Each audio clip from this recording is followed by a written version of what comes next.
नमस्ते बिहार, मैं शिप्रा झा आप सभी का बहुत बहुत स्वागत करती हूँ न्यूज 18 के स्पेशल शो में। और अब हम आपको बुलेटिन में दिखाएंगे सुबह की तमाम बड़ी खबरें। और शुरुआत करते हैं समस्तीपुर से। समस्तीपुर में भीड़ की क्रूरता का वीडियो वायरल हो रहा है। वीडियो में एक युवक को बंधक बनाकर मुंडन किया जाता है और फिर कालीख और चूना लगाकर उसे प्रताड़ित किया गया। हालांकि न्यूज 18 वायरल वीडियो की पुष्टि नहीं करता है। रोसड़ा के बिथान थाना के सोहमा गांव का ये वीडियो बताया जा रहा है। ग्रामीणों ने उसे शादीशुदा महिला से मिलते वक्त पकड़ा और उसे सजा भी दी।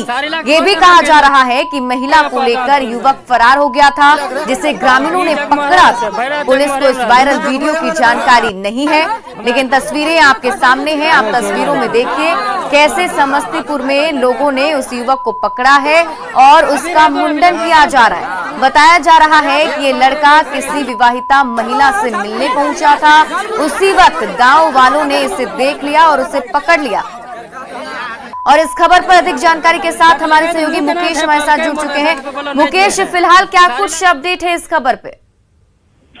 जी, इस मामले में जो बाल मुड़ने के बाद उन्हें चेतावनी देकर के ग्रामीणों के द्वारा छोड़ दिया गया। लेकिन सबसे बड़ा सवाल है कि इस तरह के जो मामले आए हैं गांव वालों के द्वारा, इस तरह का जो व्यवहार किया गया है वो कहीं से भी वाजिब नहीं है। अगर इस तरह के मामले आए, किसी विवाहित महिला को अगर वह युवक भगा कर ले जा रहे थे तो लोगों को पकड़ करके उसे पुलिस के हवाले करने चाहिए। कानूनी प्रक्रिया के तहत उन्हें आना चाहिए। लेकिन जिस तरह से ये ग्रामीणों के द्वारा हरकत किया गया, पेड़ से बांध करके और फिर उसका सिर बुडवा करके सर में चूना कालिख लगाने। बिल्कुल मुकेश, क्या इसमें महिला को भी कोई सजा दी गई है? क्या सिर्फ लड़के का ही मुंडन कराया गया है और क्या कुछ जानकारी मिल पा रही है?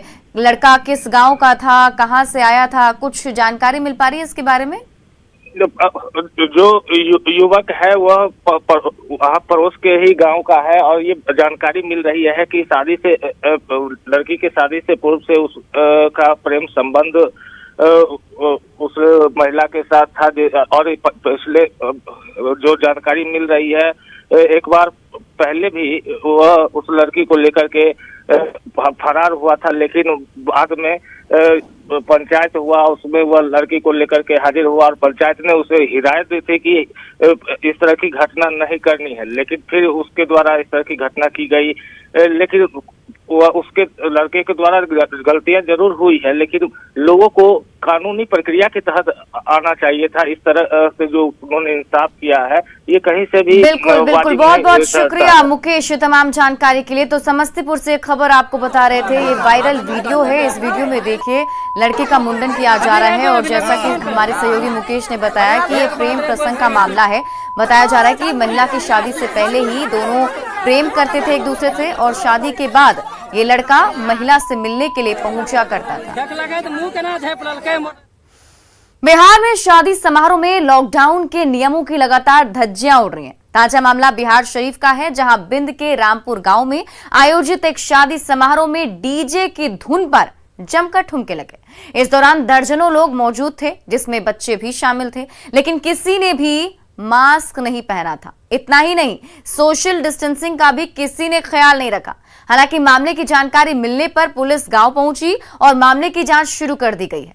लेकिन सबसे बड़ा सवाल है कि कोरोना का संक्रमण जानलेवा बन गया है, बावजूद इसके लोगों की ये लापरवाही क्यों सामने आ रही है?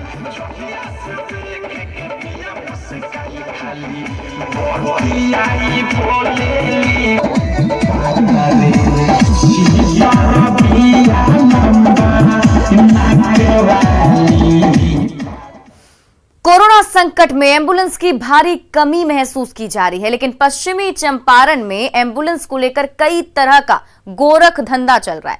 विभाग की उदासीनता के कारण गैरेज से लेकर सरकारी कार्यालय तक दर्जनों एम्बुलेंस जहां के तहां पड़े पड़े कबाड़ हो रहे हैं।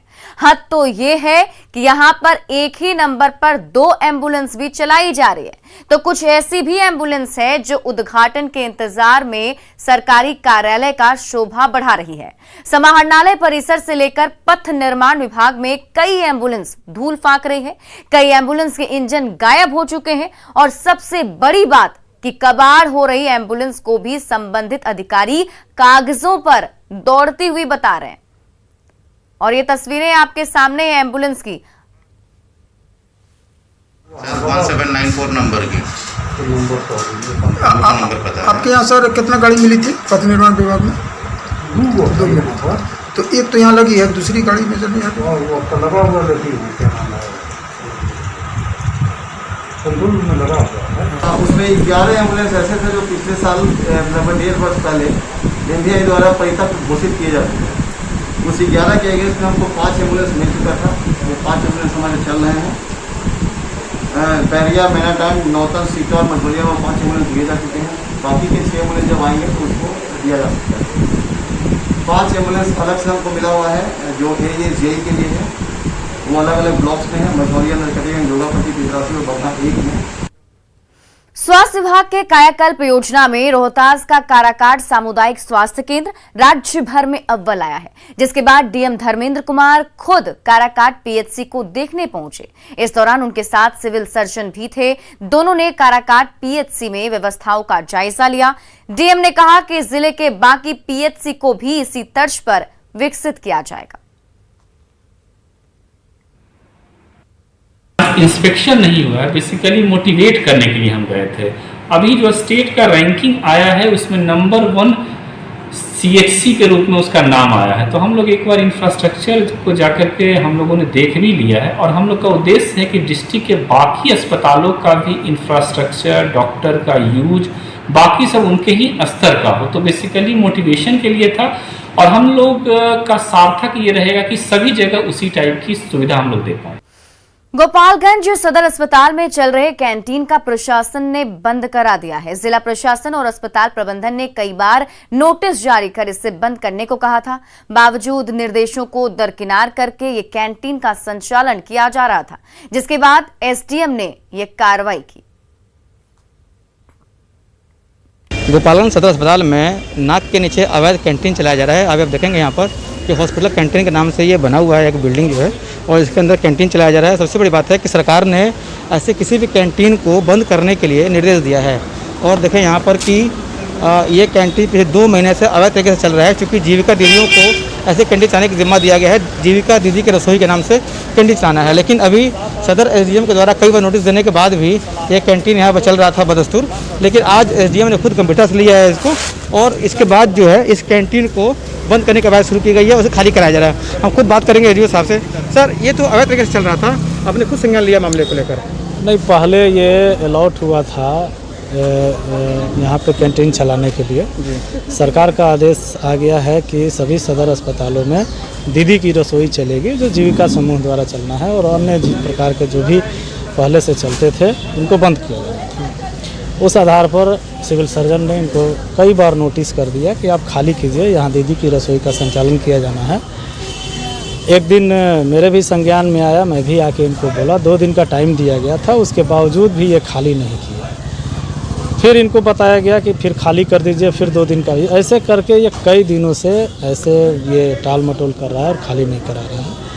आज पुनः पूछा गया तो ये इनके द्वारा बताया गया कि जिला पदाधिकारी को हम आवेदन दिए हैं, ऐसे करके कई तरह, इसलिए आज खाली कराया जा रहा है। साथ ही साथ ये भी मामला संज्ञान में आया है कि इनके द्वारा लगातार जितने दिन से कैंटीन का संचालन किया जा रहा है, लगातार संभवतः बिजली की भी चोरी की जा रही है। तो अभी बिजली विभाग के भी कर्मी आए हैं और जांच कर रहे हैं कि इनके द्वारा क्या बिजली की चोरी की गई है कि नहीं की गई है। हीटर जलाया जा रहा था, हीटर जलाया जा रहा था तो लोड के अनुरूप है कि नहीं है। अगर नहीं होगा तो बिजली विभाग द्वारा भी इनके ऊपर आवश्यक कार्रवाई की जाएगी। बगहा में एक महिला मरीज को कचरा ढोने वाले ठेले से ले जाकर परिजन अस्पताल पहुंचाए। परिजनों के मुताबिक लॉकडाउन के चलते उन्हें कोई वाहन नहीं मिला। करीब 7 किलोमीटर की दूरी परिजनों ने ठेला से तय की। महिला मरीज के पति ने बताया कि उनकी पत्नी को तेज बुखार और सांस लेने में दिक्कत हो रही थी, लिहाजा उसे अस्पताल लाना जरूरी था। उसने वाहन की तलाश की, लेकिन उससे एक भी वाहन नहीं मिला, जिसके बाद जान बचाने के लिए उसने कचरा ढोने वाले ठेला से अस्पताल लाना पड़ा। नहीं मिला है, सवारी सब बंद है, तो सवारी कहाँ से मिलेगा? तो ये किसका मन क्या हुआ है इनको? ये कम फूल रहा है, तो बुखार लगा हुआ है। कहाँ से आए हैं? मरकौली से आए। सवारी कहीं नहीं चल रहा है। सवारी कहाँ चल रहा है? आपका नाम? पुलिस वाले चलना नहीं देते। बेतिया में कोरोना संकट के बीच प्रवासी मजदूरों को रोजगार मिल रहा है। कोरोना संक्रमण के कारण मंझौलिया में मास्क बनाने का काम मिला है, जहां दिल्ली से लौटे 1 दर्जन से ज्यादा प्रवासी मजदूर काम कर रहे हैं, जिससे न सिर्फ इस महामारी के दौरान में उन्हें रोजगार मिला है, बल्कि उनका घर भी चल रहा है। संचालक ने बताया कि मास्क बनाने का ऑर्डर अनुमंडल और प्रखंड प्रशासन के साथ लोगों से भी मिल रहा है। ये हम लोग यहाँ से पहले बाहर काम कर रहे थे, तो लॉकडाउन में हम लोग यहाँ आए, अपना कारोबार चालू किए। इनका मालिक जो है वो हमसे कांटेक्ट किए और खाना खोल के दिए कि चलाना है, तो हम बोले कि ठीक है हम चलाएंगे। वो दे दिया है। मास्क का जो हमको ऑर्डर मिला है, मास्क बनाना है। बेतिया अनुमंडल कार्यालय से भी ऑर्डर प्राप्त हुआ है और यहाँ स्थानीय लोगों द्वारा भी ऑर्डर मिल रहा है। कुछ लोग अपना भी बनवा के वितरण कर रहा है। कोरोना से बचाव के लिए जागरूकता अभियान में डाक विभाग ने भी मुहिम छेड़ दी है। नवादा में घर घर मास्क और सैनिटाइजर पहुंचाने की जिम्मेदारी डाक कर्मियों को दे दी गई है। ये लोग घूम घूम कर लोगों को कोरोना से बचाव के लिए जागरूक करेंगे। इसका जायजा लिया हमारे सहयोगी अनिल विशाल ने। दौरान डाक विभाग के कर्मी और उससे जुड़े लोग कोरोना वॉरियर के रूप में पिछले साल दिखे थे और इस वर्ष भी डाक विभाग के कर्मी कोरोना वॉरियर के रूप में सामने आ रहे हैं। इस वक्त हम आपको तस्वीर दिखा रहे हैं नवादा डाकघर के एक उप केंद्र की, जहां की एक रथ को रवाना किया जा रहा है, जहां अपने अपने क्षेत्र के जो डाकिया है वो अपने अपने इलाकों में जाकर लोगों को कोरोना से के प्रति जागरूक करने का काम करेंगे। साथ ही साथ जिन इलाकों में लोग जो कोरोना को लेकर जो लापरवाही बरत रहे हैं, वैसे लोगों को जागरूक करने के साथ साथ मास्क बांटने का काम। इस बार जिम्मेदारी हमको मिला है कि जब सभी के पास कोरोना काल में मास्क देना है, जो मास्क नहीं लगे हुए हैं मास्क देना है और सैनिटाइजर भी हाथ पर देना है और सुरक्षित इनको। इसका मुख्य उद्देश्य लोगों को जागरूक करना है और मास्क वितरण करना है। ये हमारे chief post master general Anil Kumar के निर्देशन में बिहार में पहली बार हो रहा है और पूरे नवादा शहर में गांव तक जितने भी हमारे डाकिया हैं सभी लोगों को जाएंगे, समझाएंगे और कोरोना के प्रति बताएंगे। और सभी जगह हम लोग होर्डिंग लगाकर भी, जैसा कि आप लोग देख रहे हैं, प्रचार कर रहे हैं कि कोरोना से आप कैसे बच सकते हैं। तो बड़ी जिम्मेदारी है और बहुत ही बेहतर कार्य किया जा रहा है, तो आने वाले समय में जरूर इससे लोगों को कुछ न कुछ फायदा जरूर होगा। अनिल विशाल, न्यूज़ 18 नवादा। अरवल सदर अस्पताल स्थित जीएनएम छात्रावास को आइसोलेशन वार्ड बनाया गया है, जहां आयुष डॉक्टरों की तैनाती की गई है। लेकिन ये आयुष डॉक्टर कोविड मरीजों का इलाज एलोपैथिक तरीके से कर रहे हैं। वार्ड में नर्सों की भी तैनाती है, साथ ही सुविधाएं भी मौजूद हैं। हम लोग पोस्टिंग को जब से आइसोलेशन चालू हुआ है उसी समय से है और अभी तक हम लोग अभी सेवा में लगे हुए हैं और जो पेशेंट आ रहा है उसको हम लोग अच्छी तरह से ट्रीटमेंट कर रहे हैं, सेवा दे रहे हैं और जो बेहतर इलाज है उसको कर रहे हैं। अच्छा, आप लोग दवा कौन सा एलोपैथ की दवा ली? हाँ, दवा तो एलोपैथी है। जो यहाँ मतलब जो असेसमेंट हुआ है ड्रग्स का कि ये ड्रग्स आपका प्रोटोकॉल में देना है, वही ड्रग्स को हम लोग देते हैं। नगर परिषद जैविक खाद बनाने की योजना बना रहा है। 6 महीने पहले योजना को धरातल पर लाने के लिए लाखों रुपए के एरोबिक बायो कंपोस्टर भी लगाए गए, लेकिन उसका क्या हाल है, देखें केसी कुंदन की इस रिपोर्ट में। जमुई नगर परिषद कचरा से जैविक खाद बनाने की योजना बनाई थी, जिसके लिए लाखों रुपए के जो कंपोस्टर हैं, बायो कंपोस्टर की खरीदारी की गई थी और जगह जगह जो जमुई शहर है जगह जगह इंस्टॉल किया गया था, जहां पर सूखा और गीला कचरा को एरोबिक बायो कंपोस्टर में रखकर जैविक खाद बनाया जाएगा, बायो कंपोस्ट बनाया जाएगा और फिर उस बायो कंपोस्ट को बेचकर राजस्व की प्राप्ति होगी, जिससे नगर परिषद खर्चा निकालेगी। लेकिन हकीकत क्या है वो सामने है। देख सकते हैं कि एक बायो कंपोस्टर जो वार्ड नंबर 12 में जो महिसौड़ी चौक पर लगा है, वहाँ का हालात क्या है। इस कंपोस्टर का उपयोग अभी तक नहीं हो पाया है, जबकि यह जनवरी महीने में ही लगाया गया था, आया था यहाँ पर और लाखों रुपए की खरीदारी हो गई थी। लेकिन यहाँ देख सकते हैं कि कचरा जो है उसमें नहीं रखा जा रहा है। बताया गया था कि इस एरोबिक बायो कंपोस्टर में जो कचरा रखा जाएगा, अलग अलग गीला और सूखा कचरा, उसके बाद उसमें केमिकल डाला जाएगा ताकि उसको कंपोस्ट बनाया जाए, जैविक खाद बनाया जाए। लेकिन हकीकत क्या है, उसका उपयोग नहीं हो रहा है। कहने का मतलब लाखों रुपए की खरीदारी हो गई, लेकिन उसका उपयोग नहीं हो रहा है। ये जो एरोबिक बायो कंपोस्टर मशीन जो खरीदा गया है, ये कहीं भी यूज नहीं हो रहा है। सब मतलब कि जमुई नगर परिषद में कोई भी चीज़ का खरीदने का होड़ लगा रहता है, लेकिन कहीं किसी चीज़ का उपयोग नहीं होता है जमुई नगर परिषद में। और बक्सर में एम्बुलेंस को लेकर कांग्रेस और बीजेपी में पोस्टर वार शुरू हो गया है। कांग्रेस विधायक संजय तिवारी ने कहा था कि एसजेवीएन पावर प्लांट ने सीएसआर फंड के तहत बक्सर जिला स्वास्थ्य समिति को 6 एम्बुलेंस सौंपे थे, लेकिन उन्होंने आरोप लगाया कि बक्सर सांसद अश्विनी चौबे ने 4 बार अलग अलग तरीके से इन्हीं एम्बुलेंस का उद्घाटन किया। इतना ही नहीं, सीएसआर फंड के तहत मिले इन एम्बुलेंसों को चिकित्सा आपके द्वार कार्यक्रम के तहत फिर से हरी झंडी दिखाने का आरोप लगाया, जिस पर बीजेपी ने कांग्रेस विधायक संजय तिवारी पर झूठा प्रचार करने और भ्रम फैलाने का आरोप लगाया है। इसे लेकर एक पोस्टर भी जारी किया गया है। इस तरह का आरोप लगा करके किसी एक माननीय नेता को, माननीय मंत्री को भारत सरकार के भ्रमित करने का, इस विपत्ति काल में अपनी कमी छुपाने का, इस विपत्ति काल में जो सहयोग जनता को मिलना चाहिए, एक विधायक का जो सहयोग जनता ने जो अपेक्षा रखी हुई है, उन अपेक्षाओं पे खरा न उतरते हुए आरोप ये राजनीति की जा रही है और इस समय यह ओछी राजनीति कहीं से भी शोभा नहीं दे रही है। पंचायती राज मंत्री सम्राट चौधरी ने कहा है कि मुंगेर के तारापुर और संग्रामपुर में ऑक्सीजन प्लांट की स्थापना की जाएगी। उन्होंने कहा कि टेटिया बम्बर को 10 ऑक्सीजन सिलेंडर, 10 ऑक्सीजन कंसंट्रेटर और 1 एम्बुलेंस दिया जाएगा। वहीं उन्होंने ये भी कहा कि विधायक मद से 3 एम्बुलेंस की खरीद की अनुशंसा की गई थी, जिसकी प्रक्रिया जल्द पूरी होगी। वहीं 3 और एम्बुलेंस की खरीद की अनुशंसा की गई है। मुंगेर जिला में भारत सरकार के द्वारा प्रधानमंत्री केयर्स के द्वारा डीआरडीओ के माध्यम से मुंगेर और तारापुर को चिन्हित किया गया है कि जहां ऑक्सीजन प्लांट हमारे शुरुआत का काम अगले 1 सप्ताह के अंदर शुरू होने वाला है।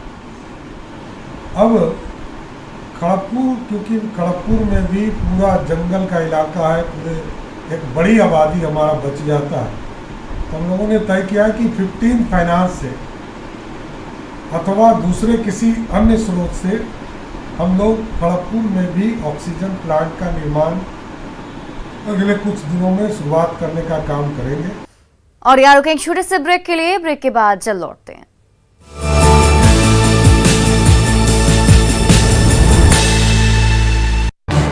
इस न्यूज हेडलाइंस के प्रायोजक पेट सफा आयुर्वेदिक चूर्ण। पेट सफा हर रोग दफा।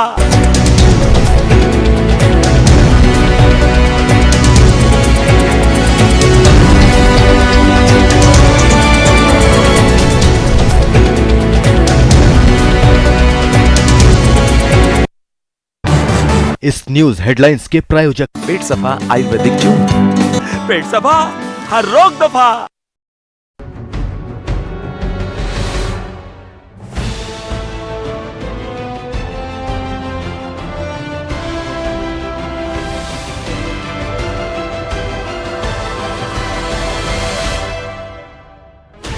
$16 channels, 15 languages, 26 states, 1,200 plus reporters, 66.9 crore viewers. India's largest news network, News 18 Network.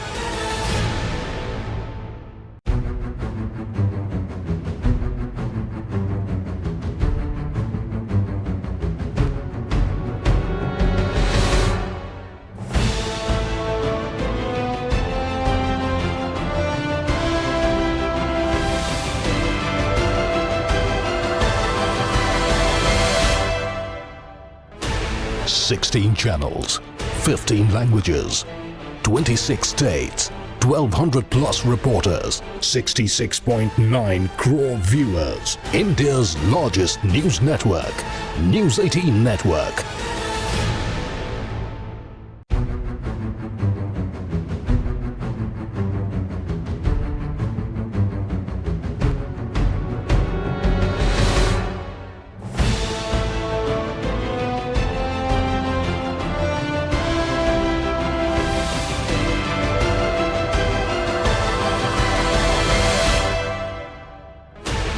Sixteen channels, 15 languages, 26 states, 1200 plus reporters, 66.9 crore viewers. India's largest news network, News 18 Network.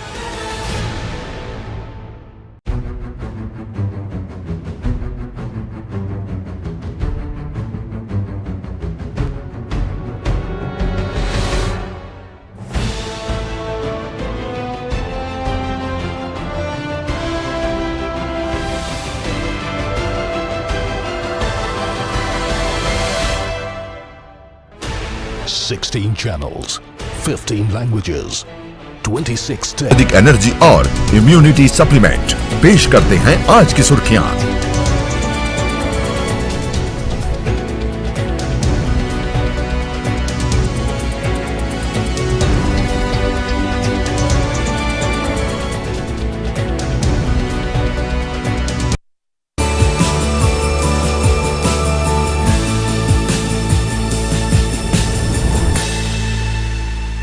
Break के बाद आपका स्वागत है और अब बात कोरोना जांच की झंझटों से छुटकारा दिलाने वाली खबर की। अब आप कोरोना की जांच घर बैठे कर सकेंगे। कोरोना महामारी के बीच आईसीएमआर कोविड टेस्ट किट को मंजूरी दे दी गई है। आईसीएमआर ने महाराष्ट्र की कंपनी माई लैब के किट को मंजूरी दी है और इससे लेकर एडवाइजरी जारी की है। जांच में रैपिड एंटीजन टेस्ट तकनीक का इस्तेमाल होगा, जिसका इस्तेमाल विदेशों में पहले से हो रहा है।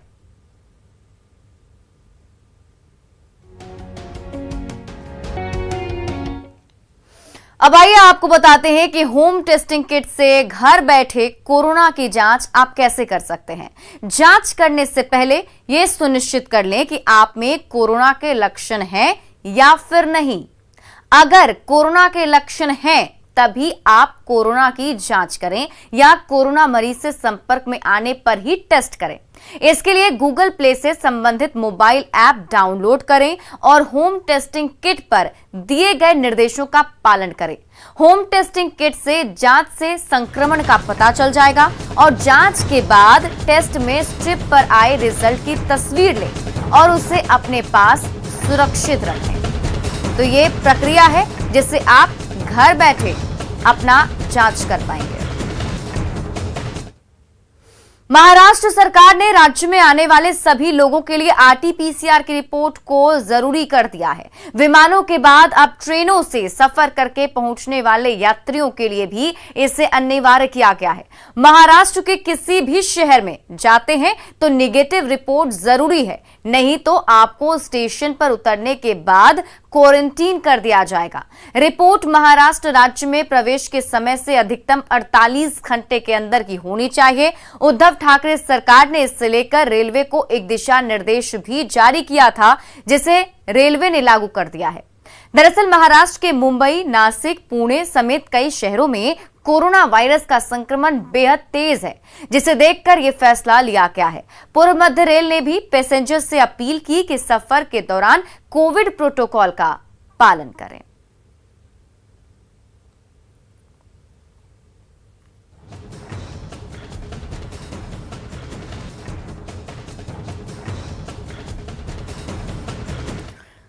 कुछ दिन पहले ही भोजपुर के सिन्हा घाट पर गंगा नदी में 3 अज्ञात शव मिला था, जिसके बाद महुली घाट पर पुलिस की सख्ती बढ़ा दी गई थी। इन दोनों घाटों पर आने वाले शवों को यूं ही गंगा में ना बहाया जाए, इसको लेकर रात में चौकीदारों की प्रतिनियुक्ति के साथ दिन भर पुलिसकर्मी गश्ती कर रहे हैं। और पटना में आज सुबह मौसम का मिजाज बदला। तेज बारिश के साथ मौसम सुहाना हो गया। गर्मी से लोगों को सुबह सुबह राहत मिली है।